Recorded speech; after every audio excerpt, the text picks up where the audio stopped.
सदगुरु वल्लभाधीश की जय, श्रीनाथ जी की जय, यमुना मैया की जय, गोवर्धन नाथ की जय, व्रजभूमि की जय।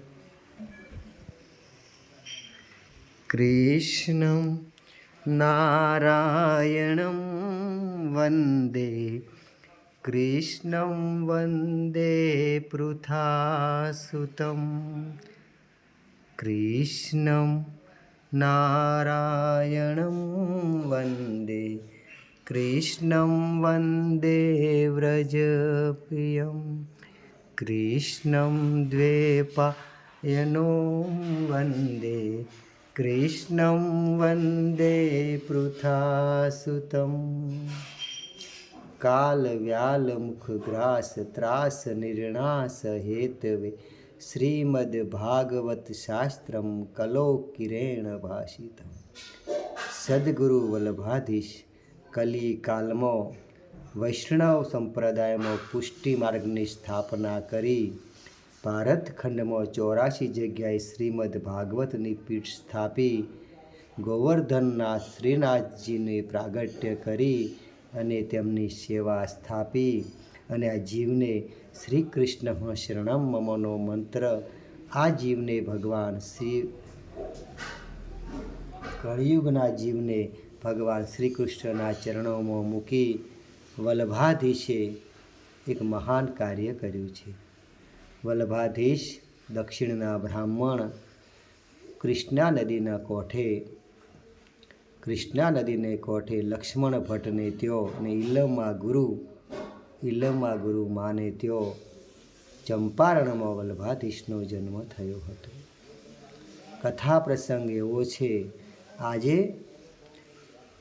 ગુજરાતી મહિના પ્રમાણે ચૈત્ર વદ એકાદશી એટલે વલ્લભાધીશનો પ્રાગટ્ય દિવસ અને ઉત્તર ભારત પ્રમાણે વૈશાખ વદ એકાદશી એટલે વલ્લભાધીશનો પ્રાગટ્ય દિવસ. બોલીએ વલ્લભાધીશ પ્રાગટ્ય દિવસ કી જય. આજે મહાપ્રભુનો પ્રાગટ્ય દિવસ છે. ચંપારણમાં આજના દિવસે ભગવાનનું પ્રાગટ્ય થયું હતું. શ્રી કૃષ્ણ અવતારનું પ્રાગટ્ય થયું હતું ધર્મની સ્થાપના માટે. કૃષ્ણા નદી કોઠે લક્ષ્મણ ભટ્ટના પૂર્વજો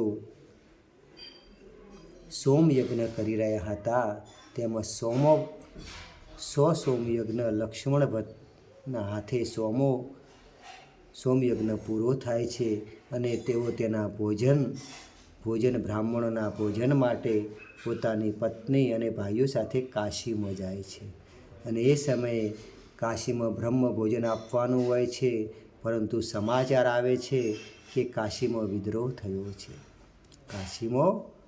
વિદ્રોહ થયો છે. એટલે તેઓ ગાડામાં બેસી અને દક્ષિણ તરફ આવી રહ્યા હોય છે. રસ્તામાં ચંપારણના ગાઢ વનમાં ભગવાનનું પ્રાગટ્ય, બોલીએ વલ્લભાધીશ કી, તેમનું પ્રાગટ્ય થાય છે અને આ રીતે વલ્લભાધીશનો જન્મ થાય છે. વલ્લભાધીશ 5 વર્ષની ઉંમરે કાશીમાં વેદાંતનો અભ્યાસ કરી 11 વર્ષ સુધી તો સંપૂર્ણ શાસ્ત્રનો અભ્યાસ કરી લીધો. વલ્લભાધીશ માતા પિતાની આજ્ઞા લઈ અને ભારત ભ્રમણની યાત્રાએ જાય છે. પંઢરપુર આવે છે, જગન્નાથ આવે છે અને વલ્લભાધીશ પોતાના શિષ્યો સાથે 84 જગ્યાએ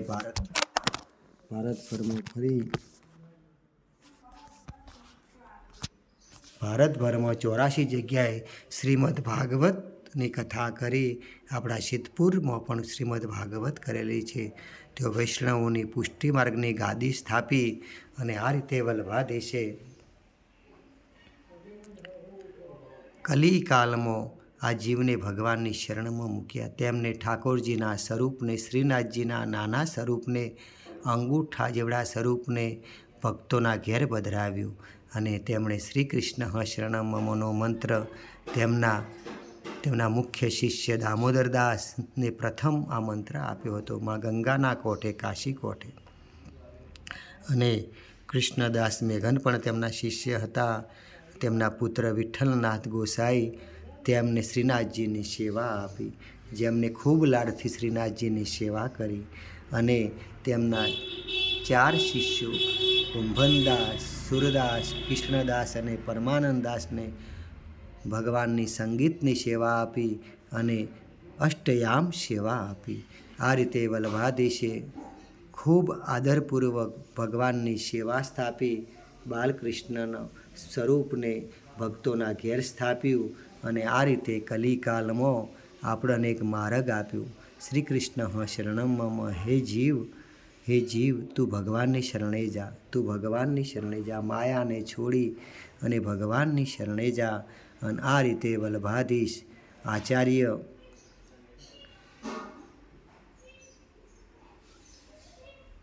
શ્રી કૃષ્ણ શરણમ મમનો મંત્ર આખા વિશ્વને, સમગ્ર ભારતખંડને આપી ભગવાનના શરણે આપણને મૂક્યા.